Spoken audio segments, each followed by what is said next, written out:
The deadline to reunite young immigrant children with their parents has come and gone. So why are dozens of families still separated? It's Pride weekend in San Diego. We'll talk with the local author and journalist showcasing the city's LGBT history. And just 6 votes separated the top 2 candidates for one city council seat. Why the incumbent is in for a serious fight in November. I'm Ebony Monet, and the KPBS Roundtable starts now.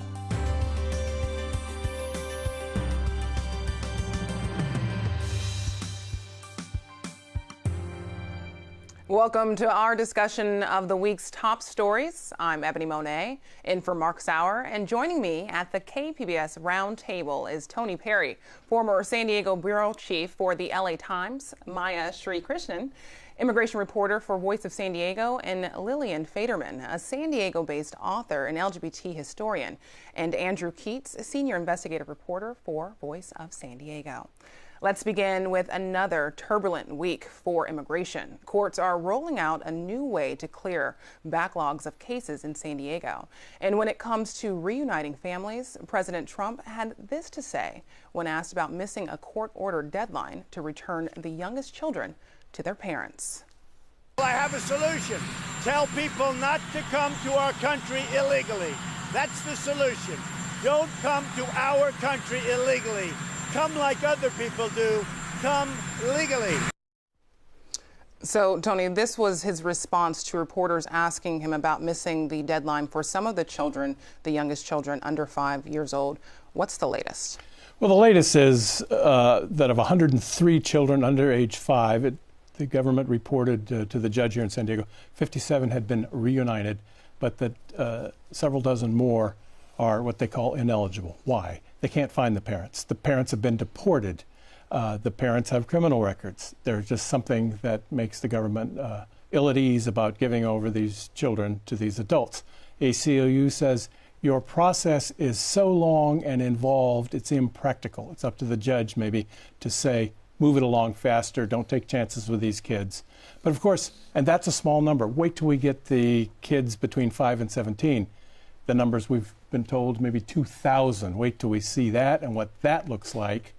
As my old newspaper said editorially, this program that the Trump administration rolled out was reckless, it was impractical, and it's been shockingly poorly executed. I'll let them speak. I'm not going to disagree with that. On the ground, it sure looks like that. And speaking of shocking, when you say parents have been deported, any indication of what will happen with those families?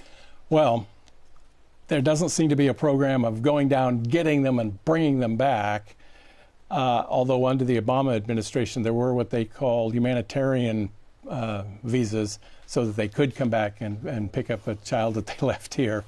But so far, again, Plan A that the Trump administration cooked up doesn't seem to have accounted for that or thought of that, and they're now desperately trying to find a Plan B, and so we just don't know. What about of the people they deported? One was to Romania.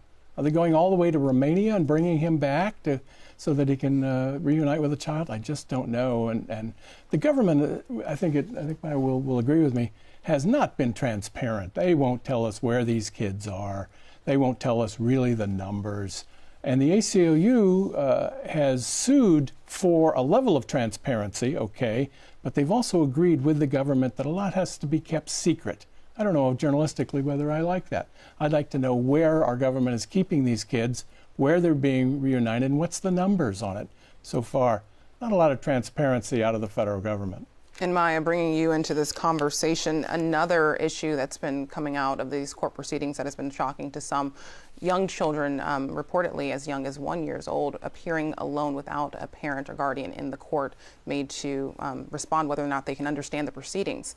Are you seeing that here in San Diego, and what's the explanation for this happening nationally? Well, so that's actually been happening for quite a while.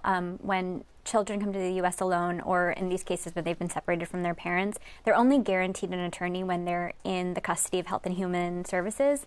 And so if they're released to a sponsor or relative, they're not guaranteed any legal representation. And what's happened is with these child separations is that they've both increase the public scrutiny on what's happening to those kids and increase the number of kids, because now it's not just kids who are showing up to the border alone, but they've also added a couple more thousand kids who they've separated from their parents.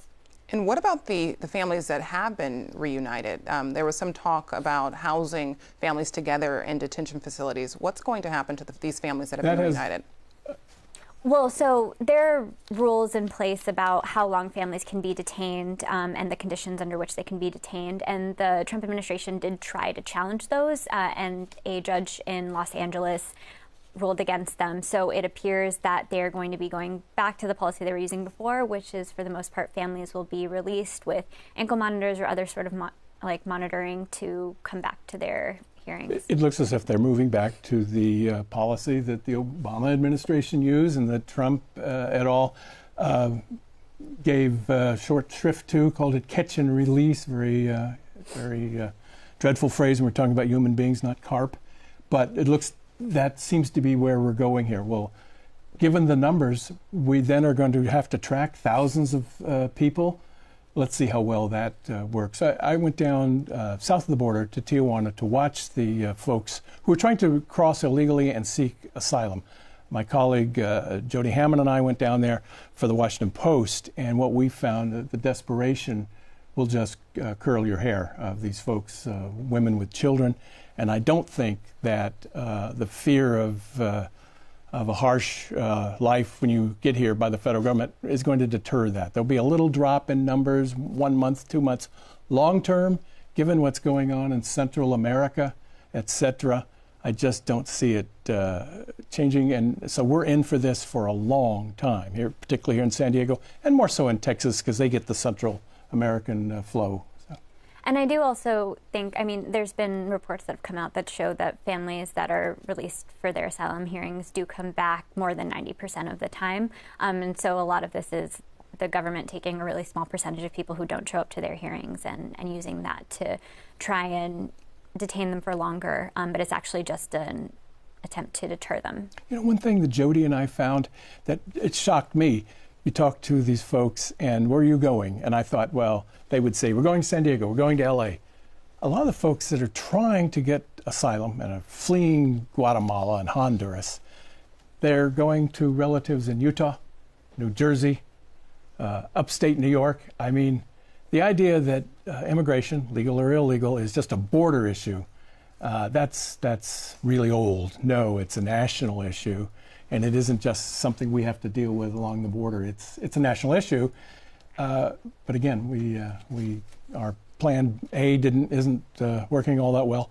And as Maya points out, the children, I think, are suffering. And so while it would be fun just to watch journalistically another Keystone Cops-esque federal program that doesn't work and employees and all this, it becomes less fun when you consider the damage being done to these children. The psychologists and the social workers who know about this kind of stuff say it is substantial, long range, and these children are being hurt by a United States federal government policy that we're all responsible for. And can you clarify, you both have brought up asylum seekers. How are these cases being handled differently than someone else who may have crossed the border illegally? Well, so an asylum seeker, you can ask for asylum in the U.S. whether you cross through a port of entry just legally or whether you cross between ports of entry, which is what the government says is illegal. It's just basically saying that I am scared to go back to my country. But even then, they've tightened it. The Attorney General, Jeff Sessions, held a press conference and he said, we're tightening it.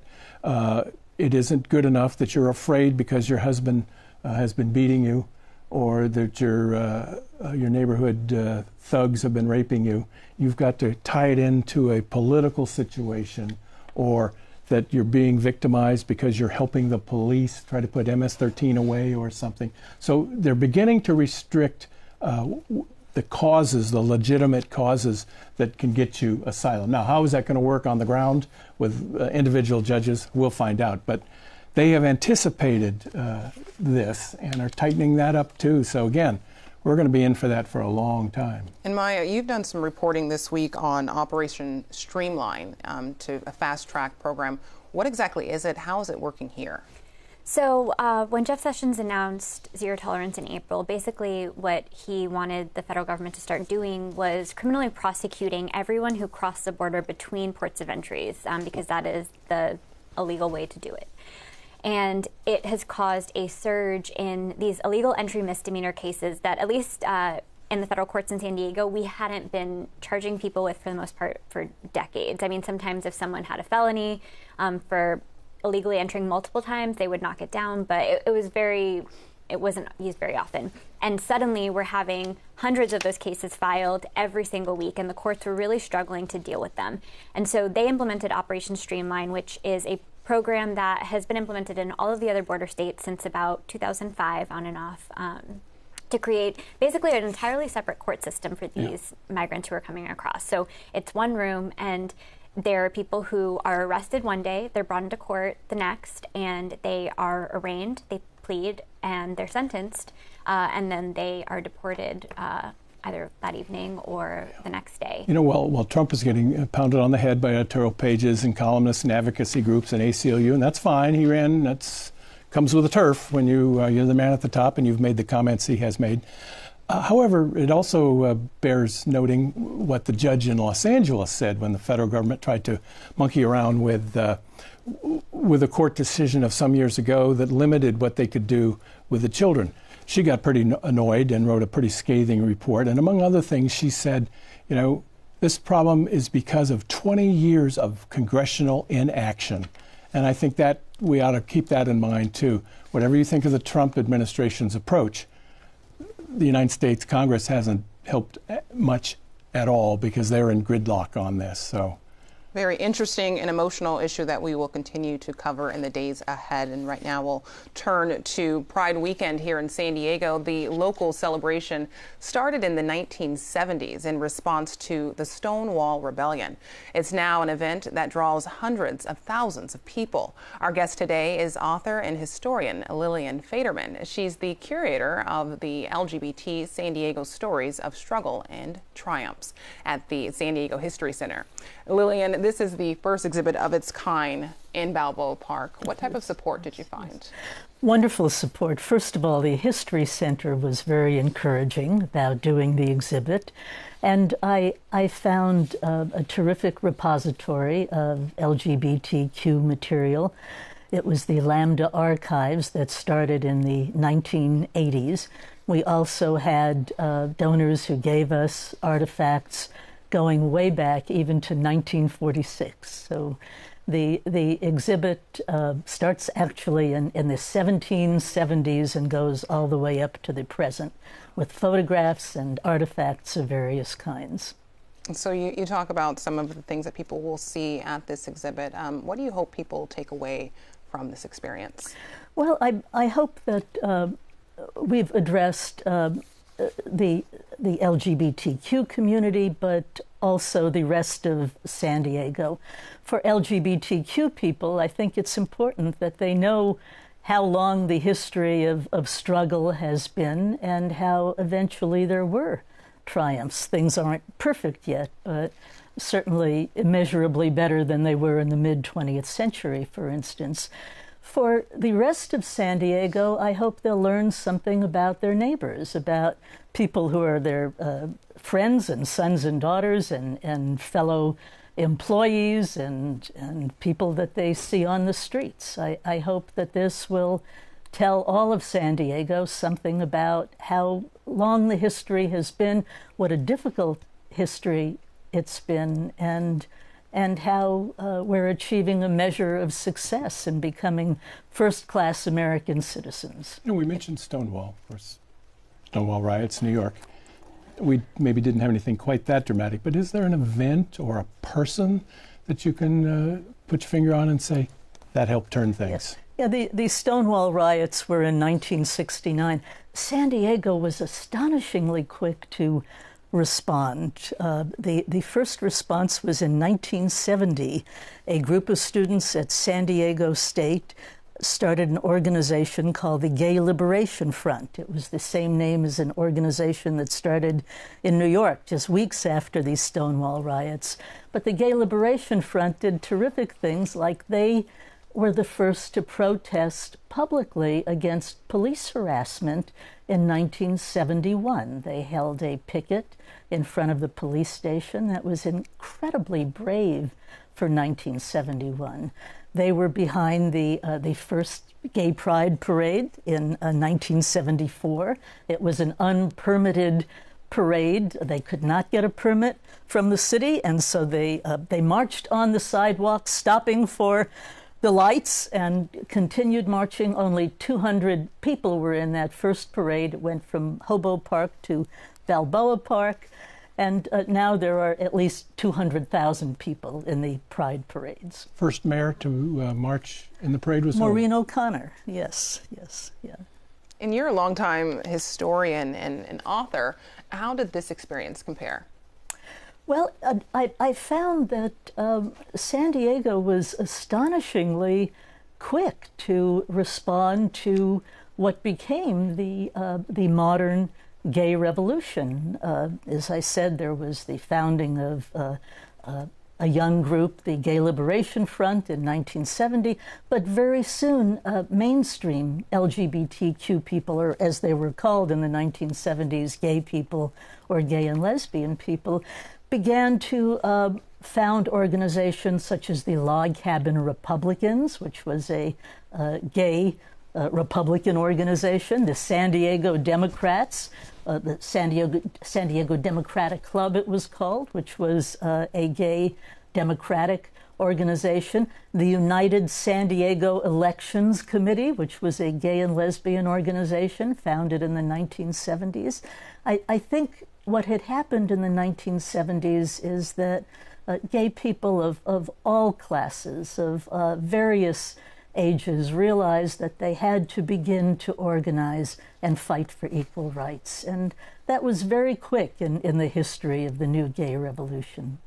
How the fact that this is a military town, how has that impacted gay life or the emergence of gay rights? Yes, or has it? We talk in the exhibit about an incident that happened in the late 1950s, early 1960s of an admiral, Admiral Selden Hooper, who had been much decorated. He retired. It was found that he was homosexual, and he was forced back into the military.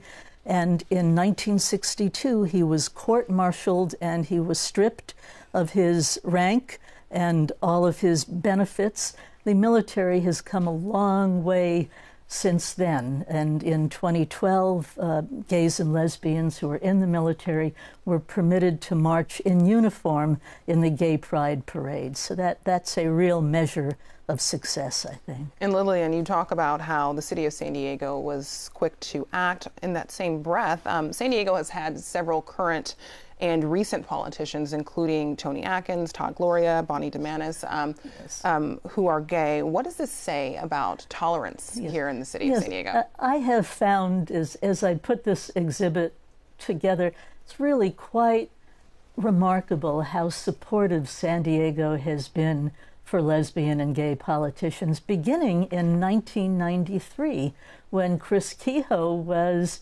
elected to the city council. Since then, there has always been at least one gay or lesbian, or now LGBTQ person on the city council, including Georgette Gomez, who was elected as an out lesbian, calls herself queer.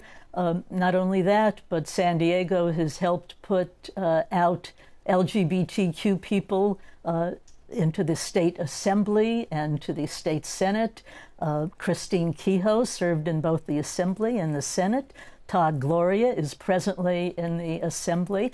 And Tony Atkins was not only the president of the California State Assembly, but she is now the president pro tem of the Senate, which is really remarkable, I think, that San Diego has been so supportive of gay and lesbian politicians. Something to be proud of, and an exciting time with Pride happening this weekend. And we're going to turn now to the San Diego City Council race. An incumbent hasn't lost a seat in nearly 30 years. The current City Council president might see that streak end in November. Attorney Monica Montgomery finished ahead of Myrtle Cole in the primary by a razor-thin margins of just 6 votes. Andrew Keats spent some time in the district to find out why. Andrew, how significant is this upset? I think it's very significant. Now, certainly it's not definitive as the primary. I think most people expected that both of these candidates would move on to the general, and they will still. So, she won by 6 votes, but it particularly wouldn't have mattered if she had lost by 6 votes instead. Nonetheless, I think it is very significant, and I think there's 2 reasons. One is this is a safe Democratic seat. So this is an inter-party challenge. And the other point is that Myrtle Cole is council president. She is, by title, the second most powerful person in City Hall. She has a platform to raise large issues, to determine what's on the docket, to decide which city council members are on which committees, which really does set the business of City Hall in a lot of ways. And so despite the fact that she's running in a safe Democratic district and she has this perch from which to run, she has nonetheless been beaten by somebody in her own party. And not only that, there was other people in the race. So she lost by 6 votes, but she also, 61% of her district who turned out to vote voted against her. So, she only got 39% of the vote in a safe seat, running as an incumbent, despite being a city council president. That was really, in a lot of ways, why I wanted to go talk to people in the district about this. It wasn't just that Monica Montgomery had done so well, but it was such a clear sign of dissatisfaction for 61% of people to register a vote against her. Well, Myrtle Cole, former police officer, got in trouble when she didn't really get her words correctly. She seemed to be implying racial profiling is okay by cops, and she apologized and all the rest of it. Yeah. And her opponent made some hay out of that. Do you see expanding that in the runoff so that police conduct in the district, Paradise Hills, etc., becomes more of an issue, or is this an issue that it's something that was said maladroit and we're moving on? An issue in that district. Yeah, certainly. Yeah, I mean, it is an issue in that district. So a couple things to say about that. For one, I asked Myrtle Cole about that, and she said I didn't hear about that much at all. The only people who bring that up to me are Monica Montgomery's supporters. Well, problem is, at least so far, she has more supporters than Myrtle Cole does. So there's a math problem there about whether that is or isn't a problem. The other is, for instance, the district attorney's race, which was going on at the same time, became in a lot of ways a proxy fight for these exact issues, for issues of criminal justice, racial profiling, the way people, particularly in that district, feel they have a relationship with SDPD. And Genevieve Jones-Wright, who was elevating those issues, did very, very well in that district.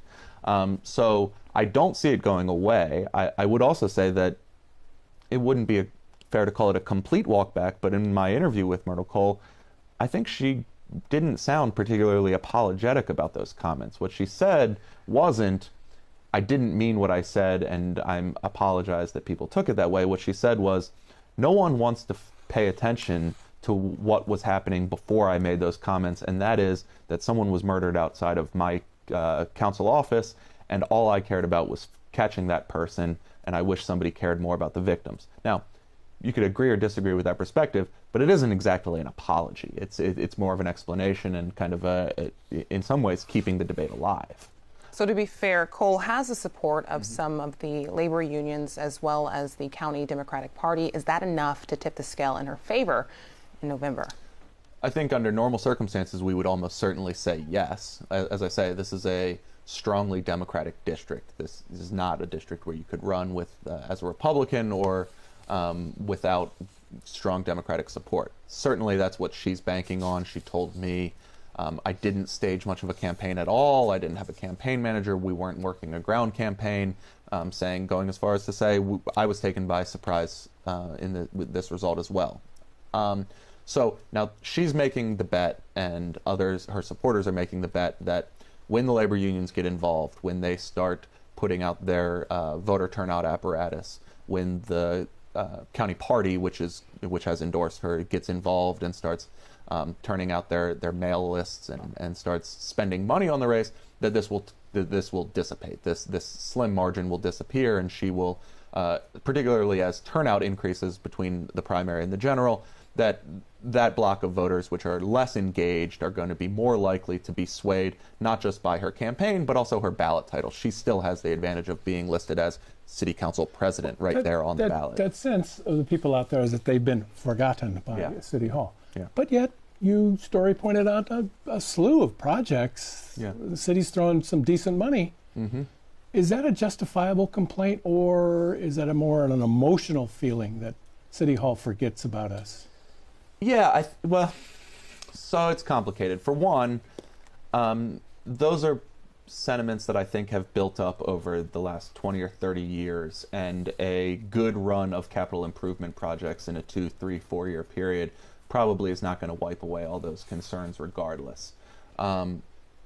Certainly, Council President Cole would like to point out that this capital improvement budget has done very well for District 4 recently. Infrastructure spending has been higher there than in some other districts, and she is able to point out libraries that were built and large projects that are wrap it up right there. Thank you so much. We are out of time. That wraps up another week of stories at the KPBS Roundtable. Thank you to Tony Perry and Maya Sri Christian, Andrew Keats, and Lillian Faderman for joining us. A reminder, all of the stories we discussed today are available on our website, kpbs.org. I'm Ebony Monet. Thanks for joining us on the Roundtable.